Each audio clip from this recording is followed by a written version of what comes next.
Hello बच्चों, जैसा कि आपको पता है कि d y upon d x की मीनिंग क्या होती है। तो d y upon d x क्या होता है? Differentiation of y with respect to x. In other words we can say that d y upon d x is what? Rate of change of y with respect to x, यानी y का rate of change x के respect में। ठीक है, तो इसका मतलब अब हम जो है डेरिवेटिव को किसके टर्म्स में देखना चाहते हैं? रेट ऑफ चेंज के टर्म्स में देखना चाहते हैं। तो अब इस पर बेस्ड क्वेश्चंस कैसे पूछा जाता है आप देखिए यहाँ पे। जैसे एक क्वेश्चन यहाँ पे है, the side of E square is increasing at the rate of 2 centimetre per second. यानी जो रेट ऑफ चेंज है, यानी रेट ऑफ इंक्रीज, जो इंक्रीजिंग है वो किस रेट से इंक्रीज हो रहा है? 2 सेंटीमीटर पर सेकेंड।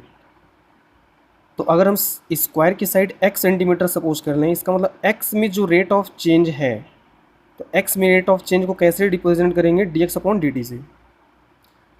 क्लियर है? तो x में रेट ऑफ चेंज का मतलब क्या हो गया? dx upon dt। और यही दे रखा है कि स्क्वायर इज जो उसका साइड है वो किस रेट से इंक्रीज कर रहा है? 2 centimetre per second. Find out at what rate the perimeter and area of the square are increasing with respect to time. तो अब आपको बताना है कि जब साइड 2 सेंटीमीटर पर सेकेंड के स्पीड से अगर वो इंक्रीज़ कर रहा है तो इसका पेरीमीटर किस रेट से इंक्रीज़ करेगा आपको बताना है। तो P इक्वल टू कितना हो जाएगा? 4x अगर साइड x है तो पेरीमीटर, और P अगर 4x है तो D p upon d t कितना होगा? 4 D x upon d T. दोनों साइड को हमने t के रेस्पेक्ट में डिफ्रेंशिएट किया है, t के रेस्पेक्ट में, इसलिए डी टी और डी टी दोनों साइड में आया है। अच्छा, अब D x upon d t already given है 2 सेंटीमीटर। तो फाइनली जो इसका पेरीमीटर जो इंक्रीज़ होगा वो 8 सेंटीमीटर पर सेकेंड के रेट से इंक्रीज़ होगा। इसी तरीके से एरिया क्या है? एक्स स्क्वायर, डिफ्रेंशिएट करें टी के रेस्पेक्ट में, तो एक्स स्क्वायर का 2x और x का d x upon d t. और d x upon d t आपको ऑलरेडी गिवन है 2, और x की वैल्यू यानी उस टाइम में एरिया में कितना इंक्रीज़ हुआ होगा जब साइड 25 सेंटीमीटर रहा होगा। क्लियर है? तो ये तो आपका जो रेट ऑफ इंक्रीज़ है 2 टू जा 4 इंटू एक्स, 4x जो है वो किस रेट से 4x के रेट से इंक्रीज़ कर रहा है, यानी x जितना होगा उसके उसके बेसिस पे जो इंक्रीमेंट होगा उसको यहाँ पे हम लिख सकते हैं। तो x कितना है? 25, तो 25 रख दिया। तो फाइनली 100 सेंटीमीटर स्क्वायर पर सेकेंड के रेट से इंक्रीज़ कर रहा होगा इसका एरिया। यहाँ तक बात समझ में आ गई? चलिए आइए नेक्स्ट क्वेश्चन पे चलते हैं। The length of rectangle is decreasing. अच्छा, इंक्रीजिंग मीन्स पॉजिटिव। जैसे यहाँ पे अगर मैं बात करता हूँ साइड किस रेट से इंक्रीज कर रहा था? 2 सेंटीमीटर पर सेकेंड। यहाँ पे हमने क्या ले रखा है? पॉजिटिव। और जब डिक्रीजिंग हम लेंगे तो डिक्रीजिंग में हम यहाँ वैल्यू क्या लेंगे? नेगेटिव। ऑलरेडी आपको पता है कि जब डेरिवेटिव पॉजिटिव होता है तो इंक्रीज होता है, और डेरिवेटिव नेगेटिव होता है तो डिक्रीज होता है। तो यहाँ डेरिवेटिव पॉजिटिव लिया गया है, इट मीन्स दैट x जो है इंक्रीमेंट, x की इंक्रीजिंग वाली वैल्यू दे रखी है, x किस रेट से इंक्रीज हुआ है वो दे रखा है। और यही बोला होता है कि डिक्रीजिंग, तो उस केस में -2 लेते हैं। आगे बात समझ में? तो यहाँ पे क्या दे रखा है कि x यानी जो लेंथ है वो किस रेट से डिक्रीज कर रहा है? 5 सेंटीमीटर। तो d x upon d t हमने क्या ले रखा है? -5। और y that is y with किस रेट से इंक्रीज कर रहा है? 4। तो d y upon d t कितना हो गया? 4। तो यहाँ सेंटीमीटर पर सेकेंड लिख लेंगे आप, सॉरी मिनट। तो पेरीमीटर पूछा जा रहा है, पेरीमीटर किस रेट से इंक्रीज़ करेगा या क्या चेंज होगा, और एरिया में क्या चेंजिंग होगी।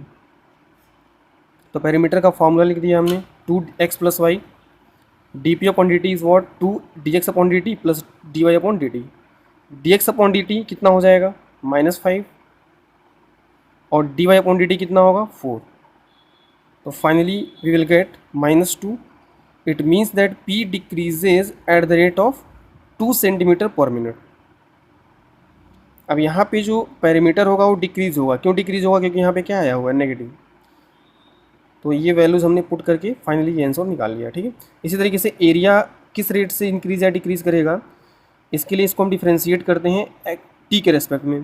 तो फर्स्ट को लिखा y का डिफरेंशिएशन प्लस y को लिखेंगे x का differentiation dx upon dt, dy upon dt dx upon dt already given है क्वेश्चन में, और x और y भी ऑलरेडी दिया हुआ है।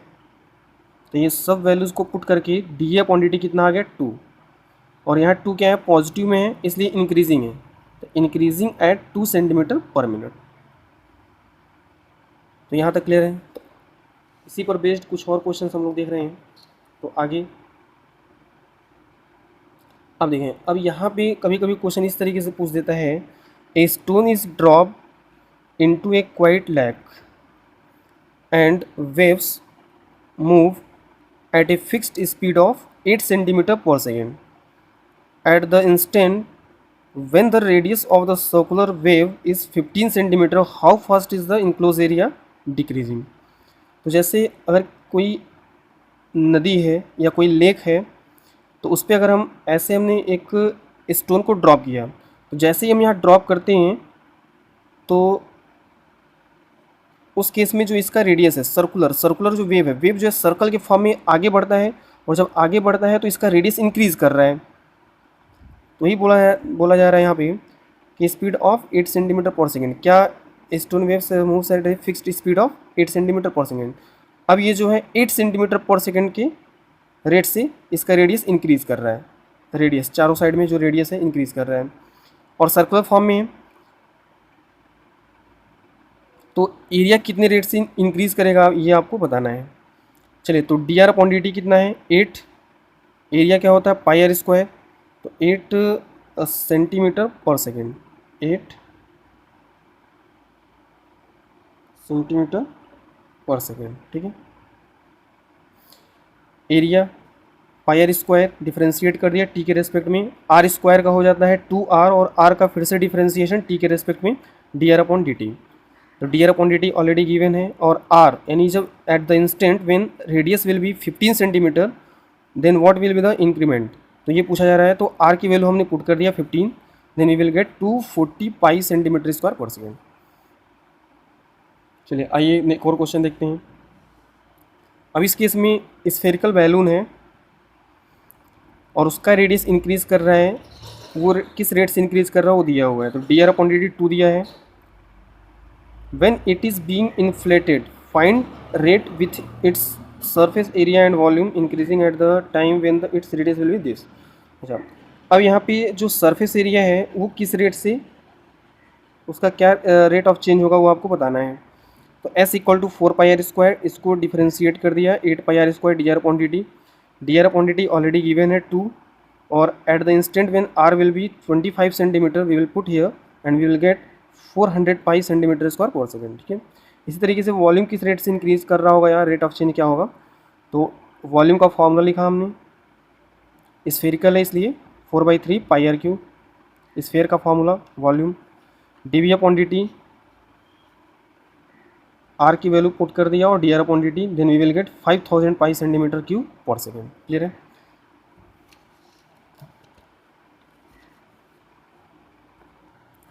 तो यहाँ पे मैं डिफरेंट टाइप के क्वेश्चंस ले रहा हूँ और उसको मैं डिस्कस यहाँ पे कर रहा हूँ। तो हर एक क्वेश्चन आपको देखेंगे कि डिफरेंट होगा, बट प्रोसीजर सबका सेम है, ठीक है। जैसे यहाँ पे क्या है कि sand is falling from A pipe eight the rate of 12 centimetre cube per second, यानी जो सैंड है वो इस वॉल्यूम पर सेकेंड से उसको यहाँ से फॉल किया जा रहा है, ठीक है। यानी जैसे इसका वॉल्यूम जो है वो इस रेट से इंक्रीज़ हो रहा है, ठीक है। तो हम सपोज़ कर लेते हैं कि इसका जो वॉल्यूम है, अच्छा कोन के फॉर्म में हो रहा है, ये भी आगे दिया हुआ है। The falling sand form A cone on the ground in such A way that the height of the cone is always 1/6 of the radius of the base, यानी हाइट जो है 1/6 है रेडियस का। तो अगर इसका हाइट हमने स्मॉल h सपोज कर लिया है और रेडियस इसका स्मॉल r सपोज किया है, तो इसका जो हाइट है वो रेडियस की कितना है 1/6, ठीक है, ये दे रखा है। और इसका volume 1/3 pi r square h, volume कौन का वॉल्यूम ये हो जाएगा। अब यहाँ पे ये दो वेरिएबल्स हैं आर और एच, इसको सिंगल वेरिएबल में चेंज कर लें। तो एच की वैल्यू r/6 यहाँ पुट किया, ये आ गया। तो v की वैल्यू हमें यहाँ पे h हमें बताना है, क्या बताना है यहाँ पे ये हाइट किस रेट से इंक्रीज़ कर रहा है, तो सबको हाइट के फॉर्म में चेंज कर देते हैं। तो इसको फाइनली यहाँ पे आर की वैल्यू 6h यहाँ पुट कर देंगे आप, आर की वैल्यू 6h। तो 6h जब आप पुट करोगे तो फाइनली आपकी वैल्यू ये आ जाती है। ठीक है, अब हमें करना क्या है, d v upon d t निकाल लेना है। दोनों साइड को टी के रेस्पेक्ट में डिफरेंशिएट किया तो एच क्यू का differentiation 3h² D h upon d T. H की वैल्यू यानी हाइट जब 4 सेंटीमीटर होगा तो आपको बताना है चेंज कितना होगा। तो हाइट की वैल्यू हमने रख दिया और d h upon d t already given है। तो इस तरीके से finally d h upon d t निकालना है। D v upon d t आपको गिवन है 12। तो d h upon d t हमने कैलकुलेट किया 1/48 pi centimetre per second. Clear है। अच्छा, कभी कभी ये लैडर का प्रॉब्लम दे दिया जाता है आपको तो इस क्वेश्चन को सॉल्व करिए आप। A ladder 13 metre long is leaning against a wall. एक वॉल है, सपोज कर लेते हैं ये वॉल है, और यहाँ पे ये जो लैडर है ऐसे लीनिंग है, यहाँ से लीन किया हुआ है एक लैडर। अब इसको ड्रैग किया जा रहा है। जैसे अब यहाँ क्या है, इसको यहाँ से इसको ड्रैग किया गया इस साइड में। इसका मतलब अगर हम यहाँ से यहाँ तक x सपोज कर लें और यहाँ से यहाँ तक y सपोज कर लें, तो जैसे ये ड्रैग होगा तो x इंक्रीज़ होगा और y क्या होगा, डिक्रीज़ होगा। अब यहाँ पे क्या दे रखा है, ladder is dragged away from the wall at the rate of 3/2 metre पर सेकेंड। यानी यहाँ जो हम ड्रैग कर रहे हैं, यानी ये जो x इंक्रीज़ हो रहा है वो किस रेट से इंक्रीज़ हो रहा है, वो दे रखा है 3/2। How fast the angle theta between ladder and ground is changing. यानी अब ये थीटा किस रेट से चेंज होगा, तो आप देख सकते हैं जब लैडर को हम इंक्रीज़ करेंगे थीटा क्या होगा, डिक्रीज़ होगा। तो किस रेट से डिक्रीज़ होगा वो हमें बताना है, यानी D theta upon d T हमें बताना है। ठीक है, चलिए आइए देखते हैं। तो यहाँ से इस ट्रायंगल में x² + y² = 169 लिख सकते हैं। डिफ्रेंशिएट कर दिया t के रेस्पेक्ट में, dx अपॉन dt गिवन है, और x और y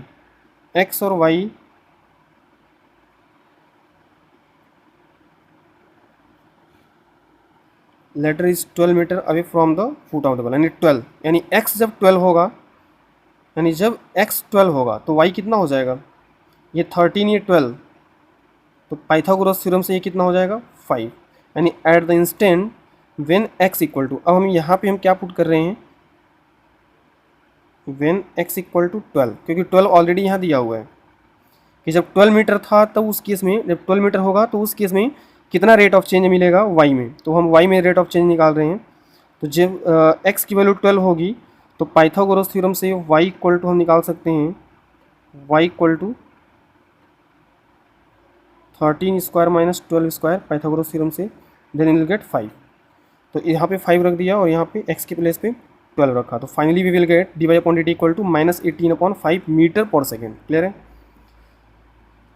अच्छा, अब हमें थीटा निकालना है। तो थीटा निकालने के लिए तो हम क्या कर रहे हैं, कॉस थीटा की वैल्यू निकाल लेते हैं। इस ट्रायंगल में कॉस थीटा कितना हो जाएगा, कॉस थीटा x/13। तो x/13 होगा, तो वहाँ से दोनों साइड को हमने t के रेस्पेक्ट में डिफरेंशिएट कर दिया। तो कॉस थीटा का minus sine theta D theta upon d T, and x 1/13 बाहर dx अपॉन dt। x 12 है, y 5 है, x 12 है, y 5 है। तो हमें क्या निकालना था, D theta upon dt। Sine theta निकाल सकते हैं। ठीक है, साइन थीटा आ जाएगा 5/13 यहाँ पे। अगर x 12 और y 5 हो, x 12 y की वैल्यू 5, तो साइन थीटा इक्वल टू 5/13। तो ये 5/13 हमने यहाँ पर कर दिया है। ठीक है, तो और dx upon dt already given है 3/2 dx upon dt। Then we will get d theta upon dt is -0.3 radian per second. Solve करके आप इतना ला सकते हैं ना, यहाँ तो कोई डाउट नहीं। अच्छा, अब यहाँ पे प्रॉब्लम क्या है कि ये क्यों हमने लिखा था x² + y² = 169, इसका कोई यूज़ नहीं है। ठीक है, मतलब y में अगर आपको रेट ऑफ चेंज पूछ रहा होता तो वो भी आप बता सकते थे। तो यहाँ पे इसका कहीं पर भी यूज़ नहीं हुआ है। ठीक है, तो इसको निकालने की ज़रूरत नहीं थी। डायरेक्टली हम यहाँ से dx upon dt equal to 3/2, और यहाँ से क्या हमने निकाला, कॉस थीटा। तो कॉस थीटा इक्वल टू यहाँ से कैलकुलेट कर लिया। ठीक है, तो यहाँ से भी हम डायरेक्टली क्वेश्चन को सॉल्व कर सकते हैं। चलिए, अब कभी कभी शैडो का क्वेश्चन दे देता है। जैसे a man of height 2 metre, एक मैन है जिसकी हाइट क्या है 2 मीटर है, is running away from a lamp post. अब एक लैम्प पोस्ट है कितने मीटर का, 5 मीटर हाइट का लैम्प पोस्ट है। ये हाइट मैन की कितनी है 2 मीटर, और क्या दे रखा है, lamp post of height 5 metre at the rate of 1 metre पर second. A man of height is running away from the lamp post, यानी इस लैम्प पोस्ट से अवे जा रहा है। जब ये जा रहा है इसका मतलब ये वाई इंक्रीज़ होगा। जब ये आगे बढ़ेगा तो क्या इंक्रीज़ होगा, वाई इंक्रीज़ होगा, क्योंकि पहले मैन यहाँ पे था, अब जैसे से ये आगे बढ़ेगा इसका मतलब जो वाई होगा ये इंक्रीज़ होगा। यहाँ से यहाँ तक की डिस्टेंस वाई सपोज कर लिया, और यहाँ से यहाँ तक डिस्टेंस वेरिएबल डिस्टेंस एक्स, ठीक है।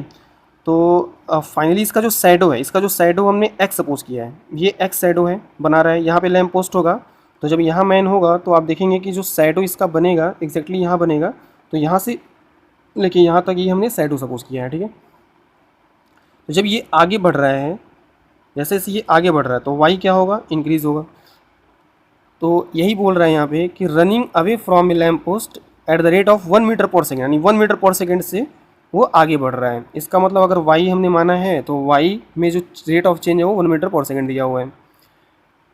अब हमें निकालना क्या है, find out what rate the shadow of the man is lengthening. इसका मतलब जो इसका शैडो है वो किस रेट से इंक्रीज़ करेगा, यानी एक्स में रेट ऑफ चेंज बताना है, dx अपॉन dt बताना है। Also find with the rate tip of shadow is moving away with respect to the lamp post. The tip of shadow यानी शैडो का टिप ये है। अब ये जो टिप है वो किस रेट से इंक्रीज़ कर रहा है, with respect to the lamp post के रिस्पेक्ट में, यानी ये लैम्प पोस्ट है, यानी यहाँ से लेके यहाँ तक, यानी ये जो पूरी डिस्टेंस है वो किस रेट से इंक्रीज़ कर रहा है ये आपको बताना है। यानी हमें जो रेट ऑफ चेंज बताना हो क्या बताना है, dx अपॉन dt शैडो का रेट ऑफ चेंज, और x प्लस वाई यानी ये जो डिस्टेंस है लैम्प पोस्ट से टिप ऑफ शैडो की, ये किस रेट से इंक्रीज़ करे, यानी x प्लस वाई में जो रेट ऑफ चेंज है वो बताना है हमें। आगे समझ में। चलिए अब इस क्वेश्चन में हम लोग देखते हैं, तो हमें dy अपॉन dt पता है। अब एक कंडीशन हम अगर कैलकुलेट कर लें तो निकाल सकते हैं, और वो कंडीशन कैसे निकलेगा, सिमिलर ट्रायंगल से। तो आप देख सकते हैं ए बी सी जो ट्रायंगल होगा वो सिमिलर होगा ई डी सी के।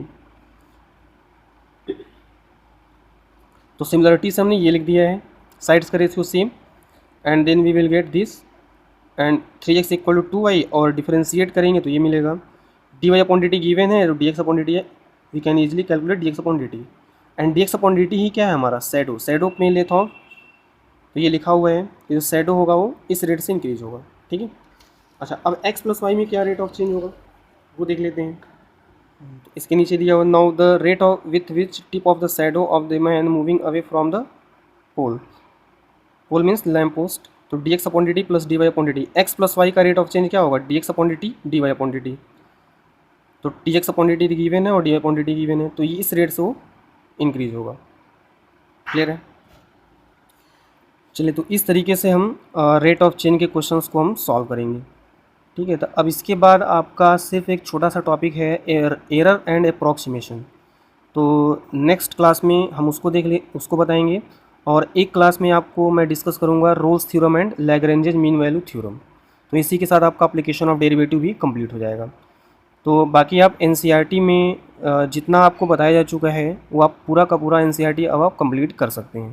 तो उसमें क्या क्या आपको नहीं करना है, एरर एंड अप्रॉक्सीमेशन जिसमें बहुत ही कम क्वेश्चंस होंगे, और बाकी के क्वेश्चंस आप इजीली सॉल्व कर सकते हैं। चलिए थैंक यू।